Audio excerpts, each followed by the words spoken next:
It's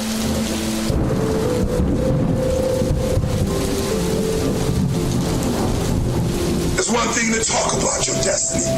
It's one thing to talk about your destiny. It's one thing to dream about your destiny. It's one thing to look at your destiny. But it's another thing. It is another thing to make the decisions, to wake up when you know you're supposed to wake up. Listen to what I'm telling you.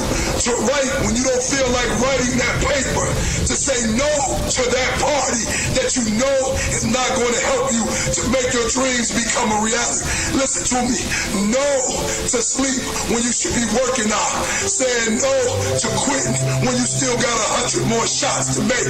Saying no when your body's saying don't stop, but you put in 50 more push-ups. You can't just talk about it. You gotta be about it.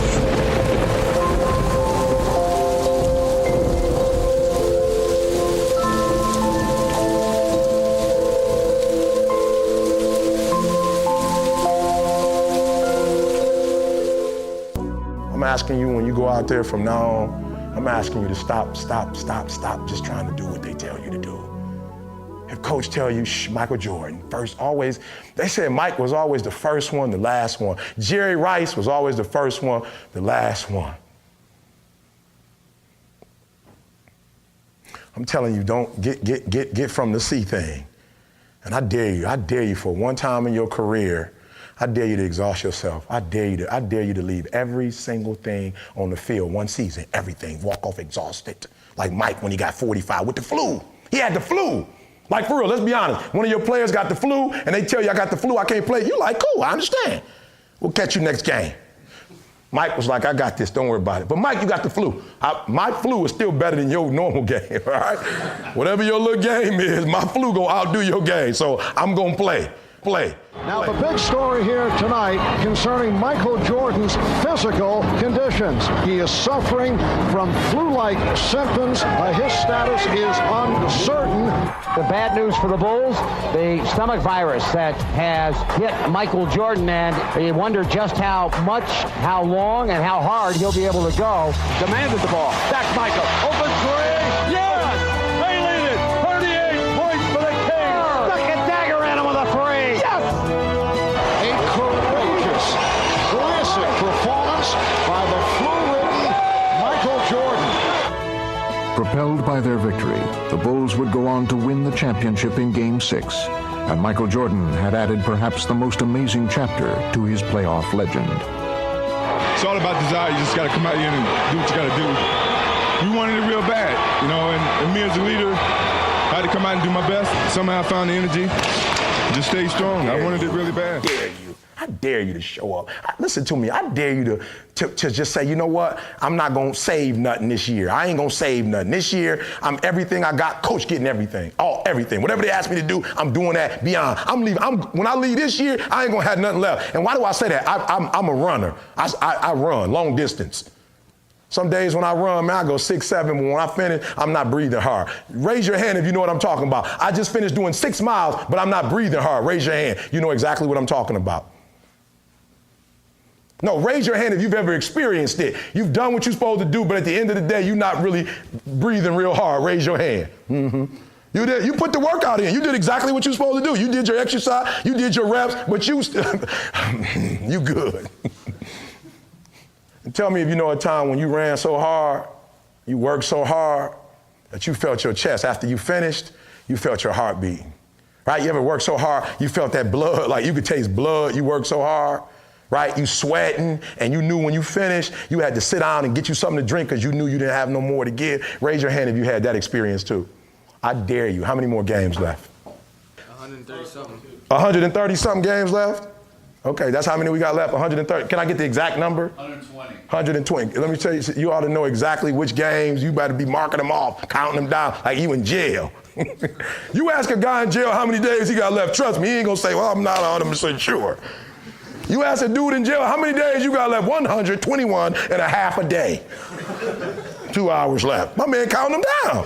Why? Because he ready to get up out of there. This your life. You should know. So you say we got 100 and something left?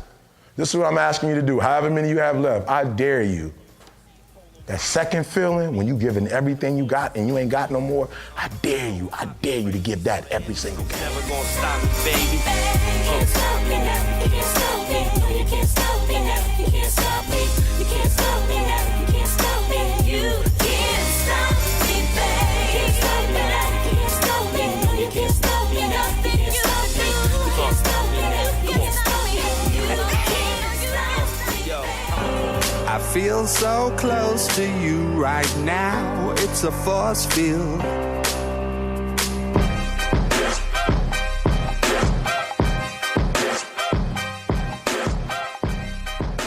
So then my final one, give me my guy's name, Cal Ripkins. Anybody raise your hand? If you just ever heard of the name before, can you give me that? Have you ever heard of the name before? All right, so this is what I want you to do. And my older guys got to help me out. I think it's somewhere between 2,139. Am I close? Games, 2,139. I think I'm real close if I ain't on that. 2,139, what does that mean?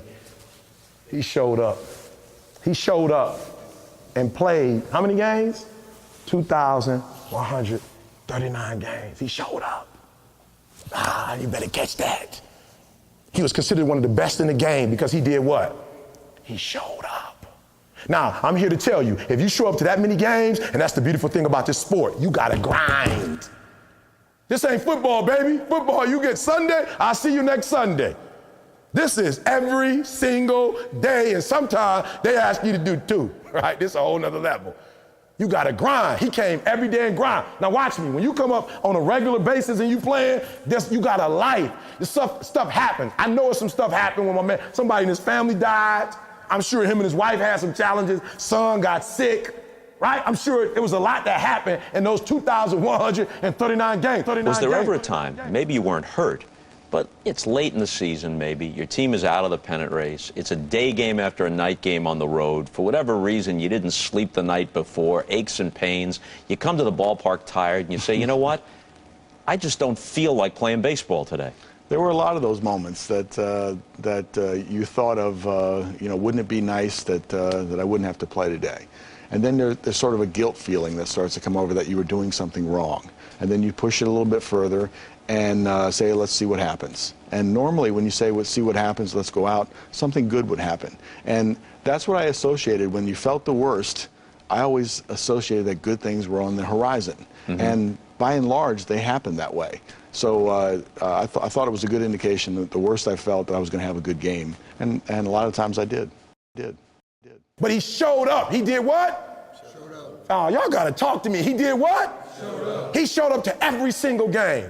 And this is what I need you to do for me in life. I'm not the best. E.T. is a high school dropout. I was homeless for 2.5 years. I slept in abandoned buildings. I slept in cars. I'm not the best. I'm not the brightest. It took me 12 years to get a 4-year degree. And I'm running circles around the dude who graduated from Michigan State as summa cum laude. You know that guy that they pubbed up? He was the smartest dude at Michigan State. I don't know what he's doing right now. He might be working for some Fortune 500 company, clocking in every day. I'm making 10 to 15 grand. And we're getting better and better every day. We wrote a book. We sold 6,000 copies in less than 6 months. We just ordered 10,000 more. Fortune 500 company just bought 2,000. I'm not the smartest, but you will not outwork me. I wake up every morning at 3 o'clock. We got home from the University of Cincinnati at 2:45. I still didn't go to bed. At 3 o'clock, I went on my walk, my 1.5-hour walk with God, came back in, did some work. Are you hearing me? You might be smarter. Your family might come from privilege. Your daddy might own a company, but you will not outwork me. You will not have more drive than I have, more passion than I have. And I'll beat you every single day because I got passion. You will not wake up in the morning because you spoil. You will not get up before 8. You will not get up before 6. I will out-rep you. Push-ups, every day I'm going. I'm doing more and more each day. I'm trying to do them until I can't do them no more. I'm doing sit-ups every day. I will outwork you. And I'm telling you, if you go out there and like Cal, you show up, they can't outwork you. If you win 7-0, they can't outwork you. But you know what happens? You start doing good, and guess what you start? The Miami Dolphins call me. People say, E, you about to go speak for the Dolphins. The coach just called me. Prince Fielder himself had his people call. He wants me to come there next week, work with, listen to me when he called me, people say, E, how you feel about it? I said, I'm more hungry than I've ever been before. I'm upset that the Tigers called me. I'm trying to get the whole American League division. I'm trying to get, I just don't want to talk to one team. I wanted that whole side to call, right? Say, we're trying to beat the National League out this year. What can you do to help us? The Dolphins call. I don't want the Dolphins. I want the whole NFL. And because I tasted one team, it lets me know because one team wants me to speak. I know the others want me to speak as well. Now I'm hungry. I ain't been there with no so long. So goodbye. I'ma go home cause I'ma go hard. Go hard or I'ma go home. I ain't been there with no so long. So goodbye.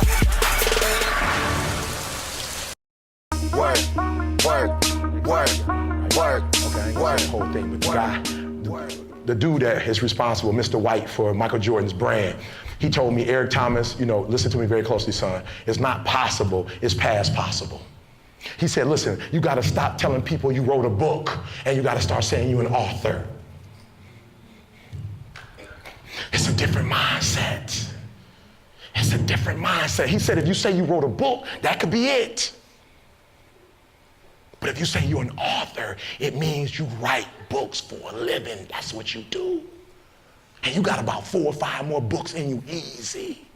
It's a mindset. We changed the whole game. It's a mindset. You probably didn't even notice it, but I'm mic'd up right now. You probably didn't even know. I'm mic'd up right now, different mindset. I used to speak back in the day and just see myself as a speaker. Now we own a company, and guess what? Everything I say to you, it goes in here, and it goes on iTunes. And when I do my TGIM, and I'm like, yo, I was at the University of Cincinnati, the Bearcats, boom, boom, boom, boom, boom. Okay, you can go get the boom, and right afterwards, people gonna go. We always notice it. On Monday, we sell the most books. More people go to iTunes. Like, you gotta get that. I gave you 3 minutes, get the whole 35 minutes. They like, boom, I'm gonna get that 99 cents. And watch this very closely. 99 cents time a lot of people.